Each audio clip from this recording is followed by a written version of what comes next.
লেভেলের প্রশ্ন কিন্তু সবাই গুলিয়ে ফেলে। চেষ্টা করে দেখুন আপনার জ্ঞান কতটা স্ট্রং। রেজাল্ট কমেন্টে দিন। ভালো লাগলে একটা লাইক ও শেয়ার করবেন এবং অবশ্যই চ্যানেলটাকে সাবস্ক্রাইব করে রাখুন। কোন রঙের বস্তুর তাপ শোষণ ক্ষমতা বেশি? সঠিক উত্তর কালো। শূন্য মাধ্যমে শব্দের গতি কত? শূন্য।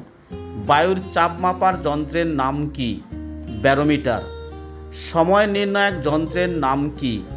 ক্রোনোমিটার। তাপমাত্রা নির্ণয়ের যন্ত্র কোনটি? থার্মোমিটার। ভূমিকম্প নির্ণয়ের যন্ত্র কোনটি? সিসমোগ্রাফ।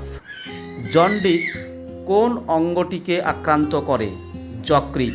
অ্যান্টিবায়োটিকের কাজ কি? জীবাণু ধ্বংস করা। রেডিও আইসোটোপ কোন রোগ নির্ণয়ে ব্যবহৃত হয়? সঠিক উত্তর গলকণ্ড রোগ। কতকগুলো আপনার জানা ছিল আপনার বন্ধুকে ট্যাগ করুন ও কতকগুলো জানে কমেন্টে উত্তর দিন এবং ভালো লাগলে অবশ্যই লাইক ও শেয়ার করবেন। যদি প্রথম থেকে দেখতে না পান তাহলে ভিডিওটি আবার শুরু থেকে দেখে নাও।